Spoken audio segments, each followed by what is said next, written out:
Concluímos Atos dos Apóstolos. E César, cadê? Uma aliança renovada e uma reflexão profunda sobre a vida. Olá, seja bem-vindo, eu sou a Solange Lima, este é o Estudo das Escrituras. Estamos hoje estudando esses textos, concluindo o livro de Atos dos Apóstolos. Após o naufrágio e chegarem em terra firme, Paulo acendeu uma fogueira. De repente, uma serpente saiu do meio da fogueira e picou a mão de Paulo.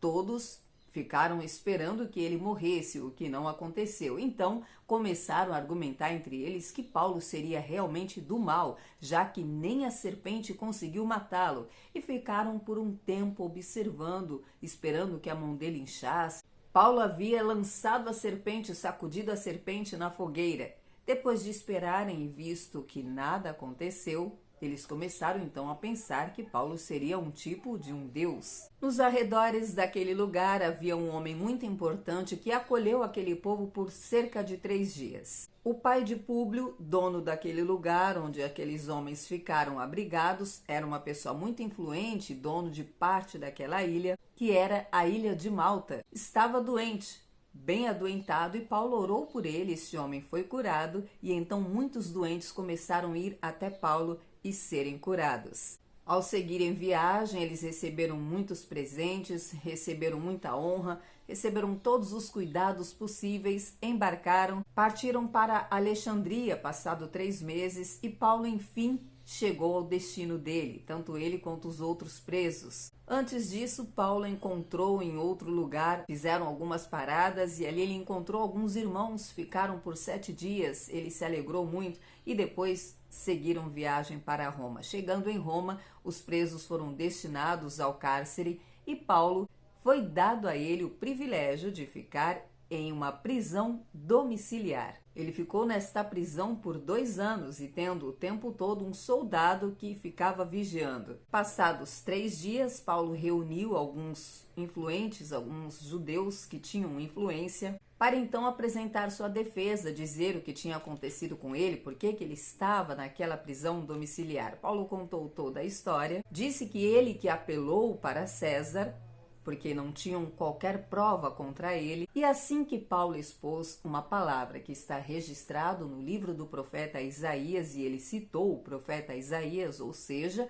falando para quem conhecia a palavra, aqueles judeus que estavam ouvindo, conheciam as leis, sabiam do texto do profeta Isaías, e esse texto dizia sobre aqueles que não queriam ouvir a palavra, que tinham ouvidos, mas não ouviam, tinham os olhos, mas não viam, e que estavam com o coração endurecido. Paulo citou este texto e disse que agora ele estava livre para pregar aos gentios, uma vez que os judeus não quiseram ouvir. A partir daí houve grande discórdia entre os judeus, uns partiram, outros ficaram, e Paulo ficou por 2 anos, diz o texto, que ele ficou livremente pregando o evangelho na prisão domiciliar, mas recebendo pessoas e falando abertamente, livremente do evangelho de Cristo, sem que houvesse qualquer impedimento. O livro encerra-se sem que Paulo tenha sido apresentado a César. Cadê César?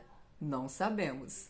Lucas não registrou isso no livro de Atos. A partir de agora, vamos iniciar as cartas do apóstolo Paulo. A primeira carta que vem após o livro de Atos dos Apóstolos e que vamos começar a estudar amanhã é a carta aos Romanos. Segundo Crônicas. O rei Ezequias agora está no trono e ele fez um grande serviço ao Senhor. Ele mandou purificar todo o templo, chamou o povo de volta à adoração ao Senhor. Falou que os antepassados deles pecaram contra Deus e por isso estavam pagando, estavam vivendo toda aquela derrota que estavam presenciando, vendo o povo deles cativo, muitos estavam cativos. Ezequias então estabeleceu um culto a Deus, restaurou o templo, chamou os levitas e os sacerdotes, fizeram um grande culto ao Senhor, fez uma carta e enviou para Israel, enviou para a tribo de Efraim, de Manassés e chamou todo o povo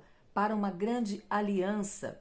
Ele quis fazer uma nova aliança, ele expressou essa vontade e muitos aderiram a este convite de Ezequias. Então foi feito um grande sacrifício ao Senhor, com o povo de Judá, de Efraim, de Manassés, de Israel. Os sacerdotes e levitas se purificaram para receber o sacrifício do povo e a adesão foi tamanha que não deram conta. Então, Ezequias teve que chamar outros levitas para que fizessem o trabalho dos sacerdotes enquanto os sacerdotes se purificaram. E o texto diz que isso foi feito de improviso e eles se alegraram grandemente. Ezequias então resolveu celebrar a Páscoa, algo que já não acontecia há algum tempo. O povo estava perdido, estava rebelado e eles se alegraram com isso. Fizeram vários dias de festa, muitos aderiram, incluindo pessoas que não tiveram oportunidade de se purificar, cumprindo o ritual cerimonial. E Ezequias orou ao Senhor, pedindo que perdoasse aquele povo, porque eles estavam com o coração disposto a adorar ao Senhor, mas não tiveram como fazer a purificação. E o cronista relata que Deus ouviu a oração de Ezequias e recebeu a adoração do seu povo. E então a comunidade resolveu celebrar por mais 7 dias ao Senhor. E o cronista relata que houve uma grande festa em Jerusalém, como não se via desde os tempos de Salomão, de Davi, que não havia acontecido algo semelhante em Jerusalém. E então os sacerdotes e levitas clamaram ao Senhor, louvaram ao Senhor, pediram as bênçãos do Senhor sobre o povo e Deus dos céus respondeu à oração. Salmos. Moisés está na sua profunda reflexão sobre a vida e agora ele pede sabedoria para saber contar os dias. Ensina-nos a contar os nossos dias para que alcancemos coração sábio, disse Moisés. E clama, volta-te para nós, Senhor. Até quando? Tem compaixão dos teus servos. Lembrando que o contexto aqui é Moisés no deserto, caminhando com o povo e fazendo essa reflexão sobre a brevidade da vida, clamando pelo socorro de Deus. E ele clama, pede ao Senhor que o sacie com o amor fiel dele pela manhã e faz um pedido bem especial. Ele pede uma recompensa, um tipo de recompensa de Deus. Alegra-nos pelos dias em que nos afligiste e pelos anos que conhecemos a dor. Moisés iniciou este salmo dizendo que a contagem de Deus, a matemática de Deus é diferente, que 1000 anos para o Senhor é como uma noite que passa. E agora ele encerra este salmo pedindo que Deus faça uma recompensa pelos anos que eles conheceram a dor, o Senhor os dê em troca alegria. E seja sobre nós a graça do Senhor. É o pedido de Moisés encerrando estes salmos. Então, até amanhã, se Deus disser que sim.